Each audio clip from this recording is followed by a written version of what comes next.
six public walks into the galley, this is going to be the first place they're going to visit.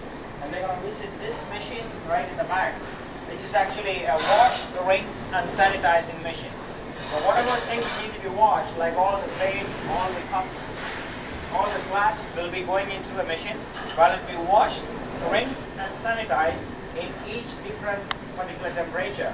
And they're going to check the temperature, because there is no matter and there is no point when you have a delicious food, nice and tasty, being tested by all the sous chefs, having always tasting spoon and a fork and tasting each and everything, and when you have a plate is dirty and the plate is not clean, if you get a dirty plate and then you get sick in day number 3, you cannot enjoy the cooking, you don't have nothing much to eat, right? If you feel sick, you don't feel like eating anything. So it's our responsibility to make sure that you live safe on board, and to ensure that some of the equipment like this is really helping us.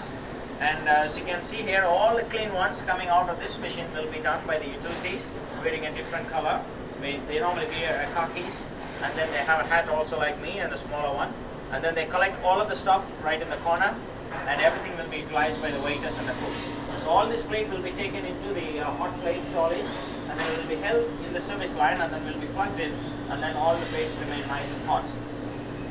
Isn't that necessary to keep the plates hot, right? And that's how we do the cleaning station here this way. I can see here this is the hand washing area. In almost all the galleys you can see in almost all the places. Every as many as number of hand washing units will be there.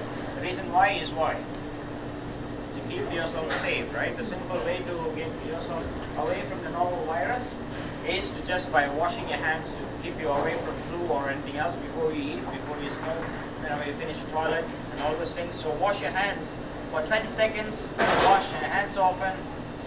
20 seconds again, you see here 1, 2, 3, 4 taps here, and then every washing unit have its own paper towel and its own discarding unit here at the bottom.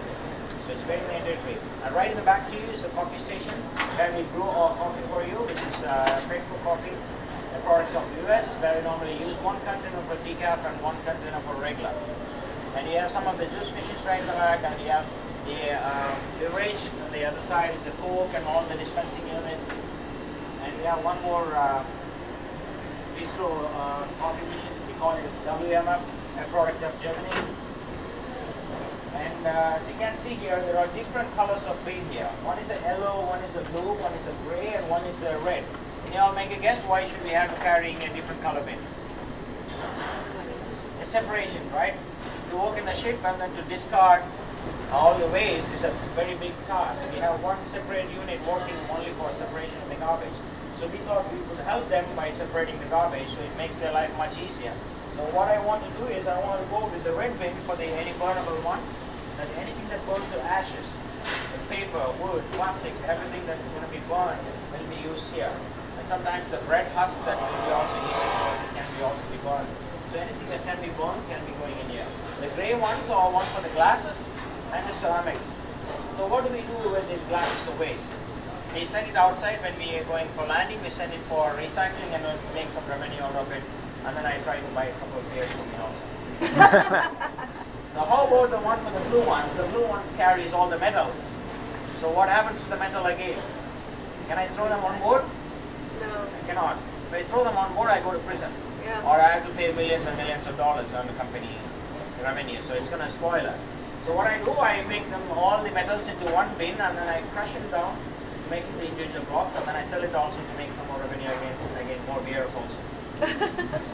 And then the yellow ones are for the wet garbages, where we normally have rotatory machine inside, where normally hulks up all the food and then will be discarded into the sea at specific knots or specific nautical miles from the shore. And so that's going to be the food for the fish also. Whatever they left over, like the bread in the basket that's going to the dining room, they'll have to be brought inside back.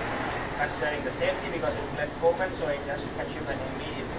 And if it's not done, it will be discarded and then it will be taken down to the pulper and processed and then processed down to the sea, and then that's it. So we feed the fish also in the ocean, middle of the ocean. And the red ones is already there, I did already.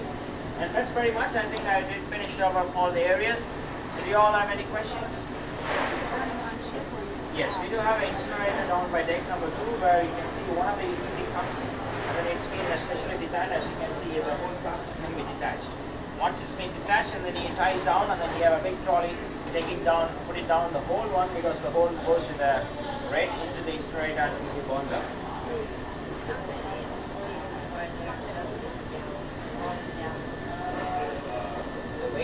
The weight is to Okay, one of our guests is asking a question, how many employees do we have? We do have 850 crews on board. So we have 136 cooks from all around the world. And we have 5 sous chefs, 1 executive sous and 1 executive chef. So I am one among the 5. So there will be another manager who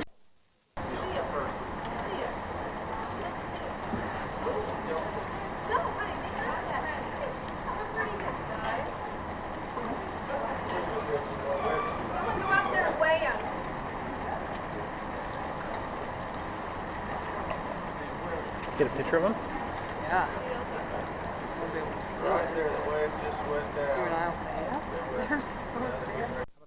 Would that be great? Yeah.